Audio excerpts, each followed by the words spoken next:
Hello বন্ধুরা, পুতুলের ঘর চ্যানেলে সবাইকে স্বাগত জানাই। সবাই ভালো আছেন তো? ভালো থাকবেন, সুস্থ থাকবেন, আর আমার ভিডিওটা দেখবেন। দেখুন, আমি বাজার থেকে চিংড়ি মাছ কিনে আনলাম, কি বড় বড়। এটাকে আমি রেসিপি তৈরি করব, দেখবেন আপনারা, ভালো লাগবে। প্রথম থেকে শেষ অবধি দেখবেন। এখন আমি মাছটা পরিষ্কার করে নিয়ে আসি। দেখুন, মাছটা কাটতে চলে আসলাম, কাটছি। দেখুন,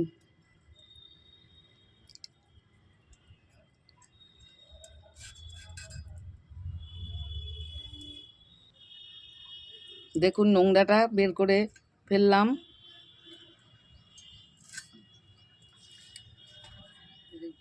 দেখুন, একটা কাটা হয়ে গেল। এবার আমি এগুলো কাটবো। আচ্ছা, আবার কেটে নিই। সব পরিষ্কারটা করে নিলাম। ডিম দেখেছেন কেমন? এবার এটা আমি রেখে নিলাম। এবার আবার কাটছি। কালো কালো এর মধ্যে তো দুটো কাটা হয়ে গেল। এবার আরও কাটছি, আবার পরে।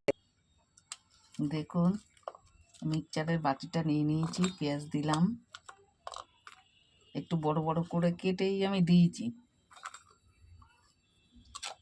আর এই রসুন আর 3-4টে কাঁচা লঙ্কা দিয়েছি। দেখুন, কড়াইতে তেল দিয়ে দিলাম। চিংড়ি মাছটা ধুয়ে নিয়ে পরিষ্কার করে চলে এসেছি। তেলটা আমার গরম হয়ে যাচ্ছে। দেখুন, তেলটা হয়ে গেছে। এবার আমি চিংড়ি মাছটা দিলাম, লবণ দিলাম, এর দেখুন আরেকটু হলুদ দিয়ে দিলাম।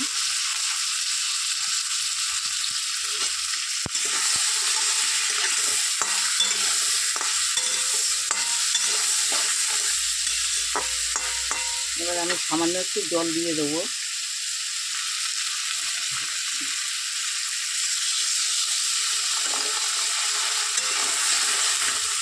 এবার আমি একটু ঢেকে দেবো, ভাপে ভাপে সিদ্ধ হয়ে যাবে মাছটা।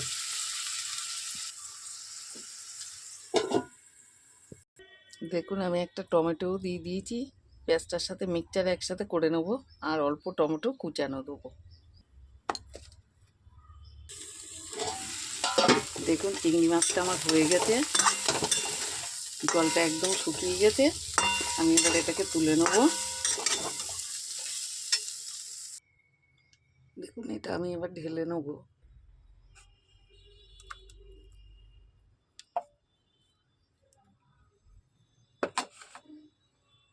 দেখুন, আমি আলুটাও ভাজা বসিয়ে দিয়েছি। এই আলুটা আমি চিংড়ি মাছের রেসিপির মধ্যে দেবো। আর এই মশলাটা নিয়ে নিয়েছি, জিরের গুঁড়ো, ধনিয়ার গুঁড়ো, লঙ্কার গুঁড়ো, হলুদ, লবণ, আর একটু মিক্সচারে এটা করে নিলাম। আর চিংড়ি মাছটা ভেজে নিয়েছি। এবার আমি কষাই। এবার দেখুন, আমি মশলাটা দিয়ে দিলাম।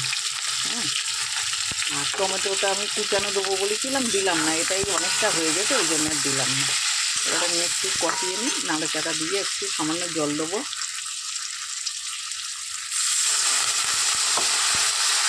দেখুন, এটা আমার কষানো হয়ে গেল।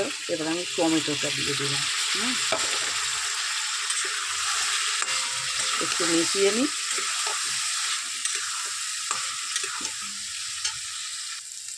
দেখুন, কড়াটার মাঝখানটা ফাঁকা করে অল্প কটা জিরে দিয়েছি, একটুখানি তেল দিলাম। জিরেটা আমি এখানে ফোড়নটা হয়ে যাবে, ওই জন্যে আমি এটা করলাম।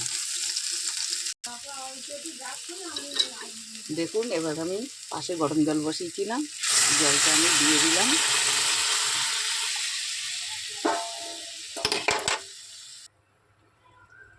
মাছটা আমি দিয়ে দিলাম। মাছটা ঝোলের মধ্যে ফুটে যাবে, ফুটলে মশলাটা সব মাছের গায়ে ঢুকবে, ভালো টেস্টি লাগবে।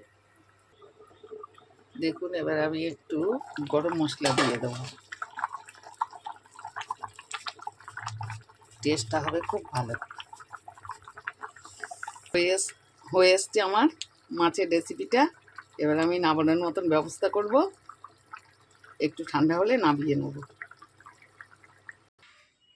তাহলে হয়ে গেল, ছাড়লাম। ভিডিওটা দেখবেন, ভালো লাগবে। টাটা।